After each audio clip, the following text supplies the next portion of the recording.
The early light of dawn painted the Himalayan peaks in hues of pink and gold. Inside the Indian Air Force control room, a low hum filled the air.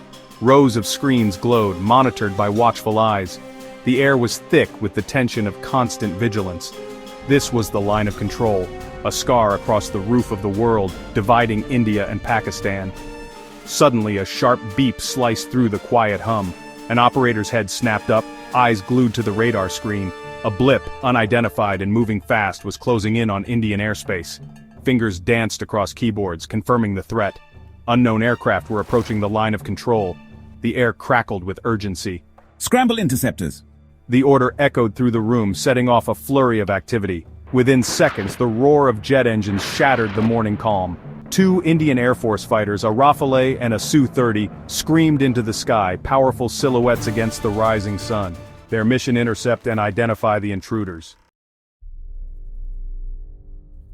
High above the snow-capped peaks, the Indian fighters sliced through the thin air. The pilots, their faces grim beneath their oxygen masks, scanned the horizon. The radar warning receiver screamed, indicating they were locked onto by enemy radar. Tension crackled in their headsets. Bogies spotted! Two dark shapes, sleek and menacing, materialized from the glare of the sun. They were J-10Cs, advanced fighters, their presence a stark reminder of China's growing influence in the region. The lead pilot reacted instantly. Engage, engage! He roared, pushing his fighter to its limits. The sky became a blur of motion as the aircraft twisted and turned, each pilot vying for a positional advantage. The fate of nations hung in the balance, suspended between the azure sky and the unforgiving mountains below. Across the border, at a Pakistani airbase nestled in a hidden valley, the atmosphere was electric. Pilots, clad in their flight suits, sprinted towards their waiting aircraft. The roar of their own jets, J-10Cs supplied by their Chinese allies, was a sound of both reassurance and impending conflict. These pilots were the best Pakistan had to offer, trained to a razor's edge. Their aircraft, the pride of the Pakistan Air Force, were armed with the latest Chinese missiles, a potent symbol of the shifting balance of power in the region. Scramble, scramble! The order came, echoing through the comms. The Pakistani pilots didn't hesitate.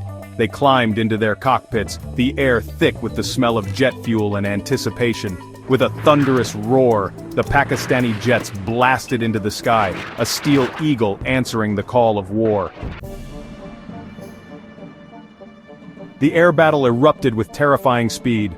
High above the contested peaks of Kashmir, Indian and Pakistani jets engaged in a deadly dance. Missiles flashed through the sky, leaving trails of smoke and fire. The roar of engines and the shriek of twisting metal echoed across the valleys. The Indian Rafale, known for its agility, twisted and turned, desperate to shake the Pakistani fighter on its tail. The Su-30, bristling with long-range missiles, unleashed a volley, aiming to keep the enemy at bay. But the Pakistani J-10Cs were more than a match. Their pilots, trained by the best China had to offer, flew with precision and aggression. Then, it happened. A blinding flash lit up the sky. One of the Indian jets, hit by an enemy missile, erupted in a ball of fire.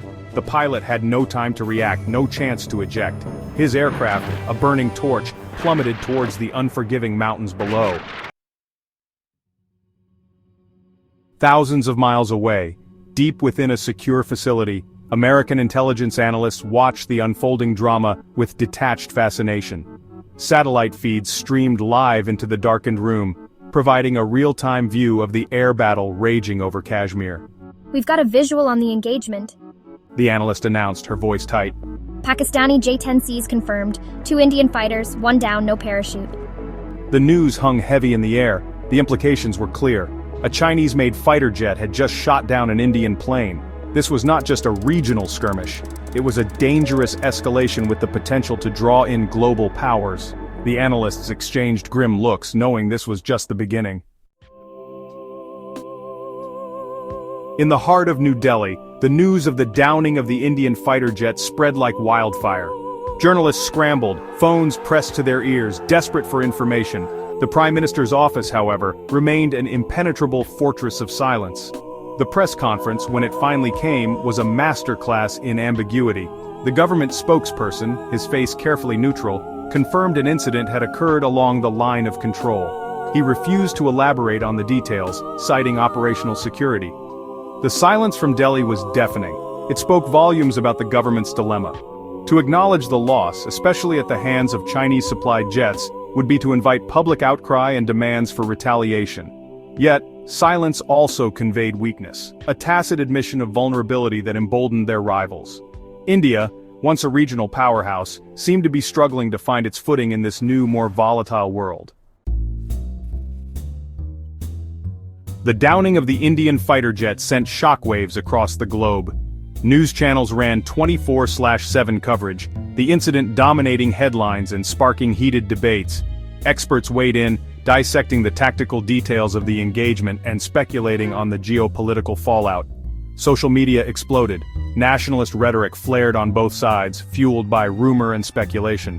The hashtag #Kashmir conflict trended globally, a grim reminder of the region's volatile history and its potential to ignite a wider war. The world held its breath. The balance of power in South Asia, always delicate, seemed to be tilting precariously. The old animosities, long suppressed, were resurfacing, fueled by mistrust, ambition, and the deadly efficiency of modern weaponry. In Beijing, the mood was celebratory. The news of the J-10C's success was greeted with a mixture of pride and barely concealed triumph. State-controlled media hailed it as a victory for Chinese technology, a testament to their growing military might. The message was clear.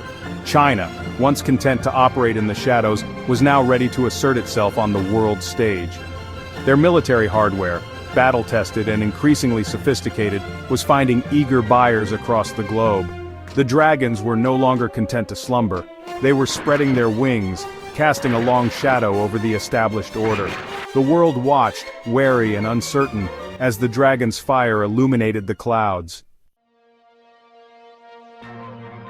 Days later, as the dust settled on the aerial clash, a heavy silence descended over the Himalayas. The mountains, silent witnesses to centuries of conflict, stood shrouded in mist, their jagged peaks lost in the swirling clouds.